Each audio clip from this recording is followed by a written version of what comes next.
രാജ്നാഥ് സിംഗിന്റെ മുന്നറിയിപ്പിൽ വിറച്ച് പാകിസ്ഥാൻ. പാക് അധീന കാശ്മീരിനെ കുറിച്ച് ഭാരത പ്രതിരോധ മന്ത്രി രാജ്നാഥ് സിംഗ് നടത്തിയ ശക്തമായ പ്രസ്താവനയ്ക്ക് പിന്നാലെ പരിഭ്രാന്തിയിലായി പാകിസ്ഥാൻ.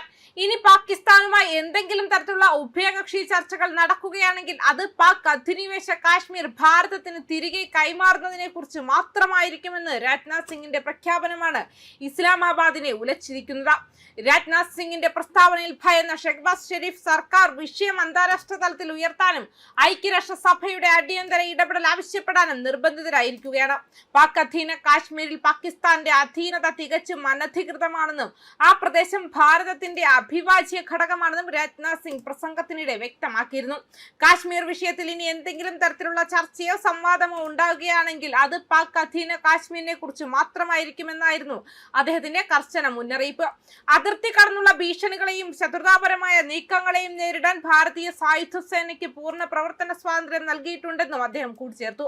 സ്വന്തം രാജ്യത്തിനകത്ത് പട്ടിണിയും സാമ്പത്തിക തകർച്ചയും കാരണം ജനകീയ പ്രക്ഷോഭം നേരിടുന്ന പാകിസ്ഥാൻ ജനശ്രദ്ധ തിരിച്ചുപിടിക്കാനാണ് ഭാരതത്തിനെതിരെ ആരോപണങ്ങളുമായി രംഗത്തെത്തുന്നത്. എന്നാൽ ഭാരതത്തിന്റെ പരമാധികാരത്തിലും അതിർത്തി സുരക്ഷയിലും യാതൊരു വിട്ടുവീഴ്ചയുമില്ലെന്ന വ്യക്തമായ സന്ദേശമാണ് കേന്ദ്ര സർക്കാർ നൽകിയിരിക്കുന്നത്. അതേസമയം പ്രധാനമന്ത്രി നരേന്ദ്രമോദിയുടെ ആത്മനിർഭർ ഭാരത് കാഴ്ചപ്പാടിലൂടെ പ്രതിരോധ ഉൽപാദന രംഗത്ത് ലോകരാജ്യങ്ങളെ പോലും ഞെട്ടിക്കുന്ന വൻ കുതിച്ചുചാട്ടത്തിന് വഴിയൊരുക്കുകയാണ് ഉത്തർപ്രദേശ്. ഒരു കാലത്ത് ക്രമസമാധാന തകർച്ചയും ഗുണ്ടാരാജ്യം കൊണ്ട് മാത്രം വാർത്തകളിൽ നിറഞ്ഞിരുന്ന സംസ്ഥാനം ഇന്ന് യോഗി ആദിത്യനാഥ് സർക്കാരിന്റെ ഇച്ഛാശക്തിക്ക് കീഴിൽ ഭാരതത്തിന്റെ സൈനിക ശക്തിയുടെ നട്ടെല്ലായി മാറുന്ന കാഴ്ചയാണ് രാജ്യം കാണുന്നത്.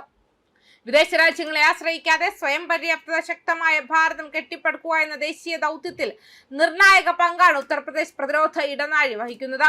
ലക്നൌവിലെ ബ്രഹ്മോസ് സൂപ്പർസോണിക് ക്രൂയിസ് മിസൈൽ നിർമ്മാണ യൂണിറ്റ് മുതൽ അലിഗഡിലെ അത്യാധുനിക ഡ്രോൺ സാങ്കേതിക വിദ്യ വരെ ഉൾക്കൊള്ളുന്നതാണ് ഈ പ്രതിരോധ ശൃംഖല. ലക്നൌ, കാൺപൂർ, ഝാൻസി, അലിഗഡ്, ആഗ്ര, ചിത്രകൂട് എന്നീ 6 തന്ത്രപ്രധാന കേന്ദ്രങ്ങളെ കോർത്തിണക്കിയാണ് യോഗി സർക്കാർ UP ഡിഫൻസ് ഇൻഡസ്ട്രിയൽ കോറിഡോർ വികസിപ്പിക്കുന്നത്. ഭാരതത്തിന്റെ പ്രതിരോധ ശേഷി ലോകോത്തര നിലവാരത്തിലേക്ക് ഉയർത്താൻ ലക്ഷ്യമിടുന്ന ഈ പദ്ധതിയിലേക്ക് ഇതിനകം 39,000 കോടിയിലധികം രൂപയുടെ നിക്ഷേപ നിർദ്ദേശങ്ങളാണ് ഒഴുകിയെത്തിയത്. ദക്ഷിണേഷ്യയിലെ തന്നെ ഏറ്റവും വലിയ വെടിമരുന്ന് നിർമ്മാണ സമുച്ചയം കാൺപൂരിൽ 3,000 കോടിയിലധികം രൂപയുടെ നിക്ഷേപത്തിൽ അദാനി ഡിഫൻസ് യാഥാർത്ഥ്യമാക്കി കഴിഞ്ഞു. ഇതിനു പുറമെ HAL, BEL, BDL തുടങ്ങിയ പ്രമുഖ ഭാരതീയ പൊതുമേഖലാ സ്ഥാപനങ്ങളും വൻകിട പ്രതിരോധ പദ്ധതികളുമായി മുന്നിലുണ്ട്. UPയിലെ വിപ്ലവകരമായ എക്സ്പ്രസ് വേ ശൃംഖലയും ലോകോത്തര അടിസ്ഥാന സൗകര്യ വികസനവുമാണ് ഈ വ്യവസായ കുതിപ്പിന് കരുത്തു പകർന്നത്.